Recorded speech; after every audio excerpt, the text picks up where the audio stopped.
Ibu Saudara. Selamat pagi, Shalom. Saya karena sudah hampir 20 abad nggak ke tempat ini. Bolehkah saya mengundang Bapak Ibu Saudara yang ada di belakang untuk maju ke depan? Ya, saya akan memulai dengan satu kalimat begini. Firman Tuhan itu bagi saya ibaratnya sebongkah berlian. Yang namanya berlian itu punya banyak sisi. Ya, saya nggak akan bilang tentang kualitasnya dulu. Tapi dari tampilan sebutir atau sebongkah berlian, itu bisa dilihat keindahannya dari banyak sisi. Demikian dengan firman Tuhan, itu bisa dikupas, dibahas, dipandang, dipahami, dimengerti dari banyak sisi. Nah, kali ini saya ingin bagikan satu sisi dari kebenaran firman Tuhan, yaitu dari Lukas pasal 18 ayat 27. Saya pakai terjemahan yang lama, saudaraku. Baca bersama-sama dengan saya 2, 3. Karena apa yang tidak mungkin bagi manusia itu apa? Mungkin bagi Allah. Saya diberi tema oleh Bapak Gembala, tema besarnya adalah kunjungan Sang Raja. Karena gereja saudara itu duta kerajaan, maka harus banyak berbicara tentang Sang Raja di atas segala raja. Katakan amin. Tapi saya diberi keleluasaan untuk memberikan subtemanya. Subtema yang saya buat adalah perjumpaan dengan Kristus. Itu mengubah segalanya. Kita akan pelajari Bapak Ibu Saudara next slide bahwa perjumpaan dengan Kristus itu merubah segalanya. Kita harus pahami dulu apa sih artinya perjumpaan.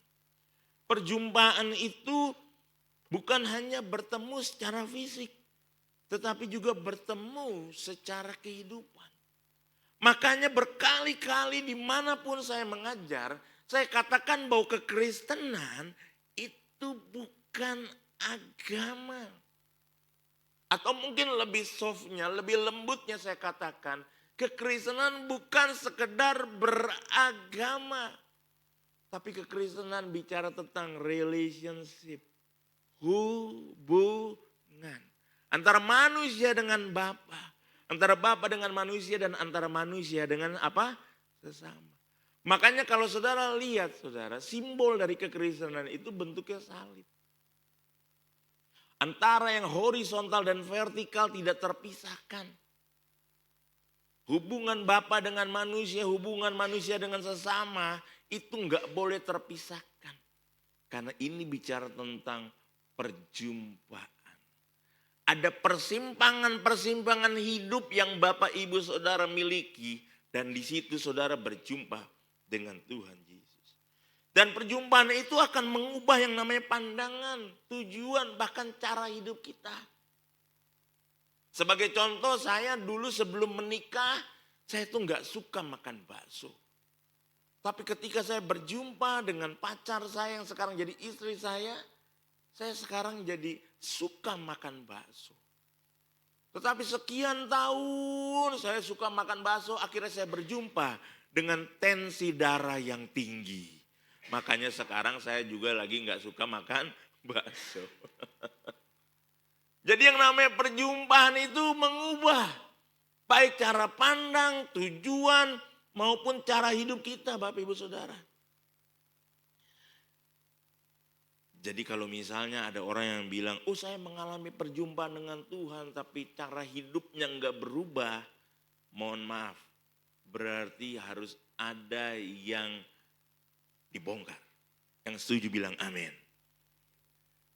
Pertanyaannya begini, apa saya pernah mengalami perjumpaan yang benar-benar merubah hidup saya dalam Kristus? Banyak orang Kristen yang bilang aku mengalami perjumpaan.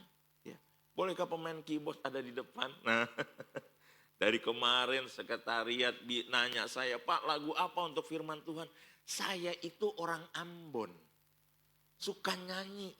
Kalau saya ditanya lagu apa, saya bingung. Karena di otak saya lagu semua. Jadi ibaratnya orang Ambon itu mirip-mirip orang India lah. lagi sedih nyanyi, lagi marah nyanyi, bahkan mau berantem pun apa? Nyanyi. Monitor. Ya kan. Jadi ketika ada orang bilang, Pak, saya mengalami perjumpaan dengan Tuhan, Pak. Nangis-nangis, wah bahagianya luar biasa. Tapi saudara, cara hidupnya gak berubah. Itu perlu dipertanyakan sebenarnya dia berjumpa dengan siapa. Jangan-jangan dia hanya berjumpa dengan emosinya. Dia hanya berjumpa dengan perasaannya. Ya. Tapi kalau orang yang mengalami perjumpaan dengan Kristus, dia akan berubah segala-galanya. Cara hidup, cara berpikir, bahkan tujuan hidupnya pun bisa berubah. Ya. Jadi ini kerinduan saya, berdiam dalam rumah Tuhan. Kenapa? Karena di dalam rumah Tuhan, saya itu mengalami perjumpaan dengan Tuhan. Saya nggak bicara tentang gedung gereja. Saya sedang bicara tentang kebenaran firman Tuhan. Yang mengerti bilang amin. Bangunan bait Allah yang sesungguhnya itu hidup saudara dan saya. Tubuh kita. Nah tubuh kita kalau isinya bukan firman Tuhan, maka kita sulit untuk mengendalikannya dengan cara yang baik. Jadi inti perjumpaan dengan Kristus itu bukan sekedar peristiwa, tapi permulaan kehidupan baru. Maka dari itu kalau orang bilang saya mengalami perjumpaan dengan Kristus, orang itu harus menunjukkan perubahannya. Perubahan hidupnya, perubahan cara berbicaranya, perubahan berpikirnya. Saya ngomong hampir 35 tahun yang lalu saudaraku, saya ini nggak bisa berbicara secara lancar, pasti terbata-bata. Ya. Pak Todo 35 tahun yang lalu umur berapa?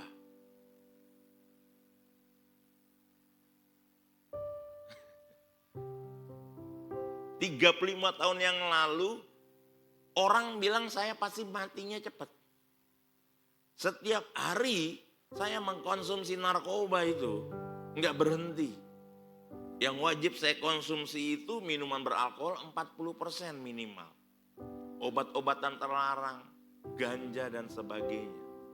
Dan teman saya polisi semua mas. Karena saya adalah salah satu pengedar narkoba terbesar sejak Jakarta Selatan tahun itu. Orang bilang gak punya harapan, mati. Dampaknya apa? Ngomongnya aja susah.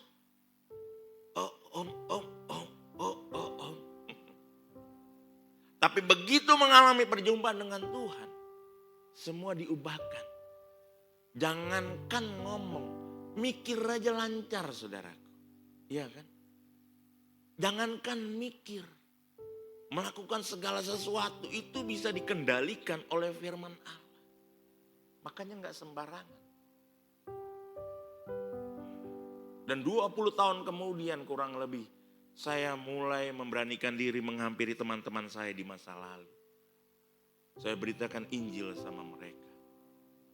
Beberapa di antara mereka bertobat, terima Yesus, bahkan sudah melayani hari ini. Beberapa menolak kebenaran firman Tuhan, beberapa mati di tengah jalan. Begitu saja tanpa ada yang menyentuh. Karena apa? Ya pengaruh jahat yang tadi, narkoba dan sebagainya. Itu baru dari satu sisi kecil.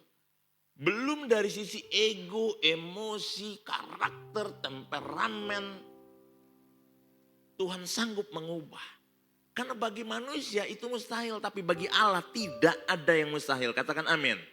Jadi kalau Bapak Ibu Saudara sedang bergumul, ya Tuhan bagaimana dengan kondisi anak saya kok nggak berubah-berubah dari tahun ke tahun, hidupnya kayak gini-gini aja.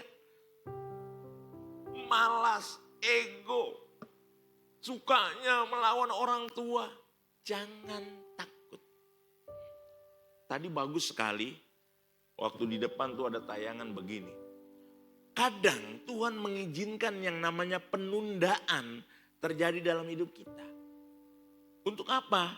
Menguji apakah kita ini menghasilkan satu buah roh yang namanya sabar. Kita inginnya instan. Waktu kita berdoa inginnya dijawab. Kalau bisa suamiku malam ini juga bertobat, besok jadi pendeta, kira-kira begitu. Sementara suaminya mungkin masih terikat dengan judi online, dengan mabuk-mabukan dan sebagainya. Enggak begitu cara mainnya Bapa. Dia punya satu plan, ya, satu rencana yang indah bagi setiap orang dan itu unik. Ada kode uniknya. Apa kode uniknya? Sabar, menghujamkan lutut di lantai. Bersujud, Tuhan tolong. Apa? Enggak langsung tiba-tiba, simsalabim dijawab. Enggak gitu. Kalau kayak gitu Tuhan kita itu bukan Tuhan yang baik, percayalah. Ada orang bahkan ya ingin kalau bisa jangan panjang umur. Karena takut kalau panjang umur hidupnya lebih banyak berbuat dosa. Tapi Tuhan malah panjangkan umurnya. Karena apa? Tuhan ingin dia punya kesempatan untuk mengalami pertobatan. Ada rencana Tuhan. Jadi kalau misalnya kita bilang kita ini mengalami perjumpaan, itu bukan sekedar peristiwa. Melainkan itu adalah permulaan kehidupan baru. Berapa banyak di antara Bapak Ibu Saudara yang rindu mengalami kehidupan yang baru dalam Kristus? Bisa lambaikan tangan, yang sungguh-sungguh. Nobody perfect. Gak ada orang yang udah sempurna, betul apa betul? Gak ada. Mau pendeta sekalipun gak ada. Kadang-kadang pendeta itu hidupnya lebih kacau ya kan. Dibandingkan jemaat, cuman gak ada yang tahu aja. Saya ini latar belakang akademinya pariwisata. Orang perhotelan. Teman-teman saya yang seangkatan dengan saya, sekarang MPP kami masa persiapan pensiun. Itu rata-rata pimpinan di perhotelan yang ada di Indonesia ini. Jadi kalau misalnya saya ngobrol sama mereka, saya iseng-iseng nanya, di hotel kamu ada nggak yang nggak bener gitu? Oh ada klub malam, ada ini, ada itu. Oh kira-kira ada nggak pendeta yang suka nyasar ke situ? Wow, bukan nyasar, memang Google Map-nya sengaja diarahkan ke situ katanya. Banyak banget. Tapi percayalah, gembala saudara tempat ini enggak begitu. Dan enggak ada di antara saudara yang pernah ke tempat-tempat kayak begitu. Karena dia bilang apa? Aku punya datanya, aku punya rekamannya, ada CCTV-nya. You mau lihat? Jangan. Nanti aja kalau misalnya ada waktunya. Enggak. Jadi itu merupakan bukti. Ya. Gak ada orang yang sempurna. Tapi paling tidak kita punya usaha yang kuat untuk menghidupi firman Tuhan. Jumpa dengan Yesus. Harus mengalami yang namanya perubahan hidup. Kenapa saudaraku? Perjumpaan dengan Kristus itu mengubahkan. Slide berikutnya. Yang pertama karena Kristus itu adalah sumber kebenaran. Ya kalau dia bukan kebenaran, saudara ngapain kita ngikutin dia? Yang setuju bilang amin. Kalau Kristus bukan kebenaran, kenapa orang datang ke dia? Enggak. Kristus adalah kebenaran. Bahkan dikatakan dia adalah terang cahaya kemuliaan Allah. Dia mampu membuka mata kita dari kehidupan yang gelap. Beberapa teman saya pernah bertanya sama saya, gimana ceritanya kok kamu bisa mengalami perubahan yang signifikan 180 derajat? Saya bilang saya mengalami perjumpaan dengan Tuhan, itu aja. Kalau ditanya gimana kronologinya panjang. Kalau saudara mau dengar cerita panjangnya fullnya, saudara ajak saya ngopi di Kopi Kenangan saja cukup saudaraku. Saya ceritain dari awal sampai hari ini. Kenapa? Karena memang itu bukan bahan yang bisa diceritakan begitu aja.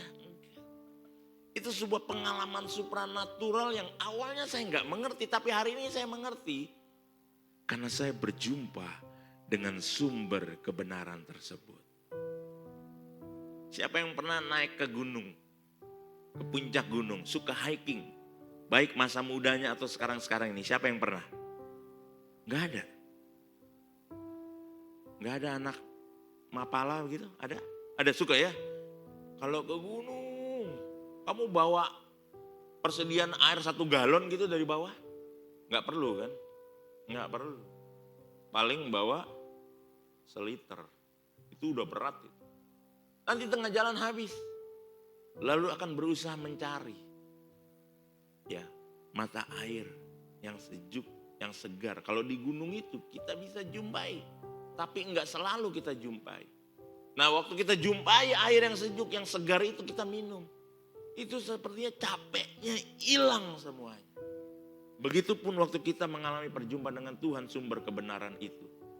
Kayaknya semua dosa kita itu disingkapkan. Dan tiba-tiba seperti apa kata firman-Nya, kain yang merah seperti kermisi itu diputihkan. Dosamu yang merah seperti buah kermisi, maaf, itu dihapus, dibersihkan putih seperti salju. Lebih putih dari rambut Bapak. Bapak, saya juga udah mulai ada putih-putihnya. Lebih putih. Hidup kita disucikan. Berapa banyak yang rindu disucikan oleh Kristus. Kristus itu memberikan harapan baru. Roma 8 ayat 28 katakan Tuhan turut bekerja dalam segala hal untuk mendatangkan apa? Kebaikan. Jadi walaupun ada tantangan, ada masalah, saudara harus tetap yakin. Di balik semua ini ada kemuliaan Allah yang akan dinyatakan. Apapun itu masalahnya, jangan takut. Jangan takut dan gentar. Banyak di sini yang tahu pergumulan saya untuk membangun gereja. Enggak gampang, 22 tahun. Saya ada di kota Brebes. 20 tahun harus bersabar menanti. Dengan sabar. Sampai satu saat Tuhan bilang begini. Sudah saatnya melangkah. Kenapa saudaraku? Ternyata 20 tahun itu seperti apa yang saya sudah doakan. Tuhan perkuat dulu, bentuk dulu. Ya, pondasinya, imannya, hatinya, karakternya. Supaya nanti ketika ada gedung gereja, gedung itu harus penuh dengan kemuliaan Allah. Saya berdoanya seperti itu. Bukan bagus-bagusan gedung gereja, enggak. Bapak tahu bagaimana saya. Saya rintis beberapa gereja di Jakarta, di Sumatera, bahkan di Kalimantan. Gerejanya dibangun bagus-bagus rata-rata oleh jemaat yang ada di sana. Tapi saya bilang, semua ini akan sia-sia kalau nggak ada Tuhan Yesus di dalamnya. Jadi beberapa pendeta yang sekarang mengembalakan di sana itu mantan supir, departemen misi, mantan pendoa syafaat. Bahkan pernah ada satu orang yang jadi preman di daerah Gede Bage, Kota Bandung. Saya rangkul, saya ajak dia. Sekarang dia mengembalakan di salah satu daerah di Sulawesi. Bahkan dia buka sekolah khusus buat anak-anak suku pedalaman dengan standar internasional. Jadi kalau saudara datang ke daerah pedalaman itu, saya lupa namanya, tapi nanti saya bisa kasih tahu kalau saudara tanya. Itu anak-anaknya jago-jago bahasa Inggris semua di tengah hutan. Kenapa? Karena mereka mengalami perjumpaan dengan Tuhan sebelumnya. Tepuk tangan buat Tuhan Yesus. Mantan preman Gede Bage, saudaraku. Ya itu ceritanya panjang ya. Ketiga, saudara, Kristus memberikan kekuatan untuk berubah. Filipi pasal 4 ayat 13. Segala perkara dapat kutanggung di dalam Dia. Jadi kalau misalnya orang mau berubah tanpa Yesus nggak akan bisa. Pakai hipnoterapi nggak akan bisa. Ya, orang kalau mau berubah, kehidupannya menjadi penuh dengan damai, cinta dan kasih sayang. Dia harus punya Yesus. Karena Yesus bukan representasi. Tapi Yesus adalah kasih itu. Katakan amin. Kita representasi dari Tuhan Yesus. Di mana ada kebenaran, di situ akan ada damai sejahtera. Di mana kita hadir, di situ keluarga-keluarga diperdamaikan. Segala sakit penyakit disembuhkan. Jangan takut Bapak Ibu Saudara sekalian.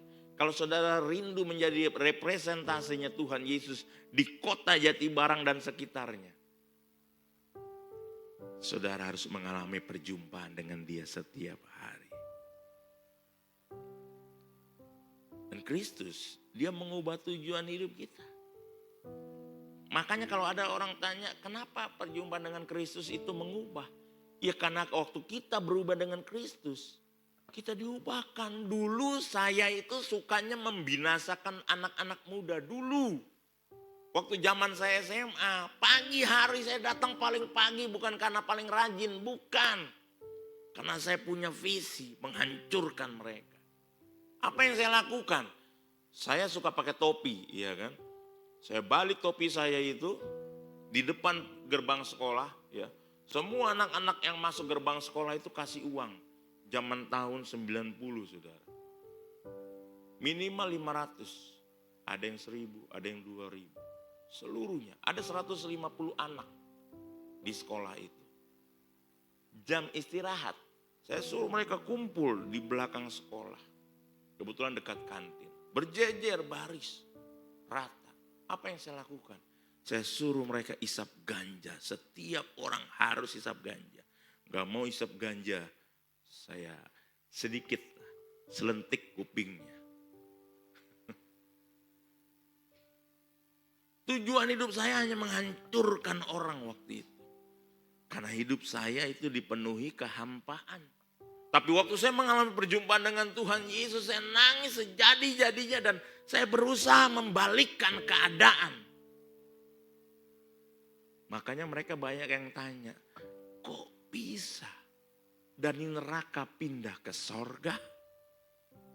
Kok bisa model kayak begini jadi pendeta, gimana ceritanya? Saudara, mohon maaf. Teman-teman saya itu nggak ada yang backgroundnya percaya Yesus. Tapi hari ini mereka sudah mengalami Yesus pada umumnya. Mereka melihat Yesus melalui kehidupan saya. Dan banyak di antara mereka bilang begini. Kalau Tuhannya orang Kristen itu nyata. Tepuk tangan buat Tuhan Yesus. Kemana mereka? Jadi buah bibir. Mereka bilang tuh orang Ambon gila dulu, sekarang udah bertobat. Dipulihkan.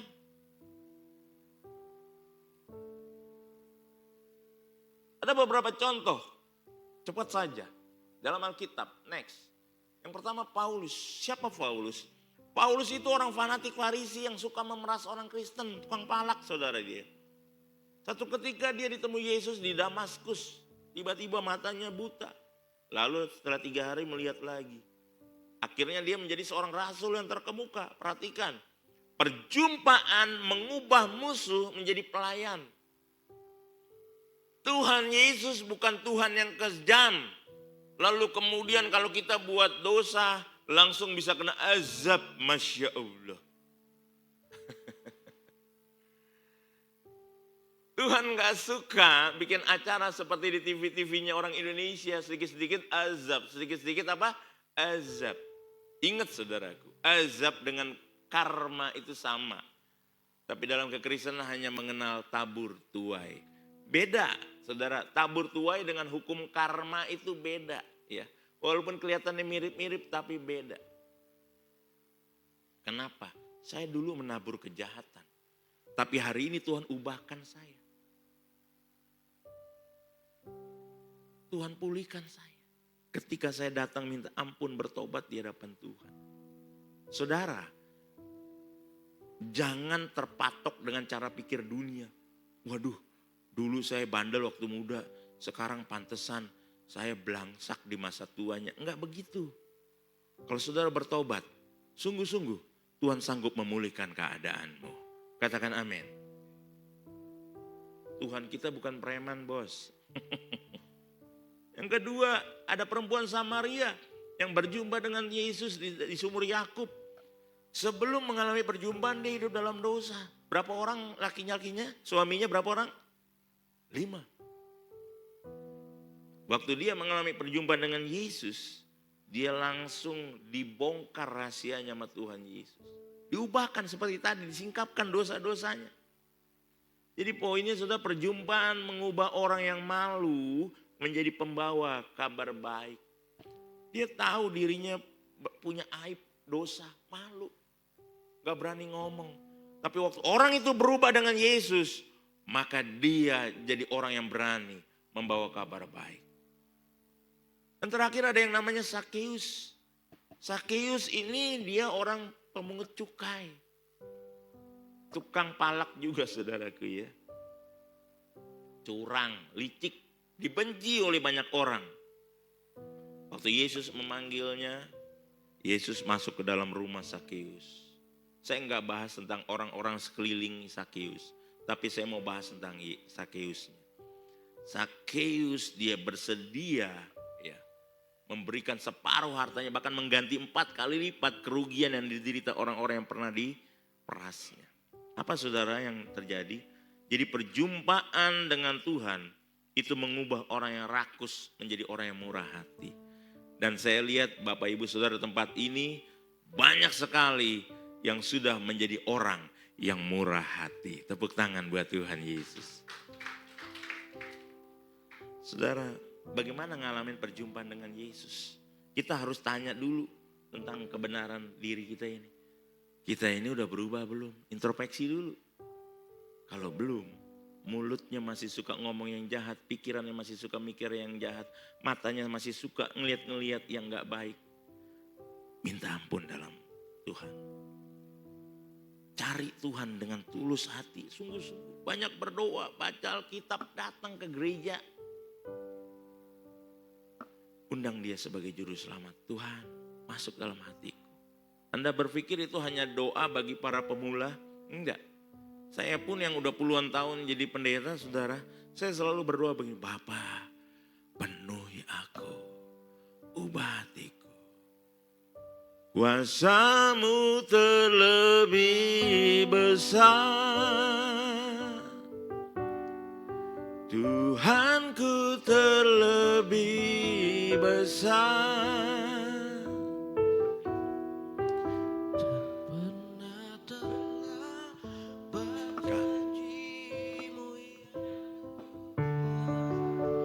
Menolong hidupku, kuasa-Mu terlebih besar, Tuhanku terlebih besar.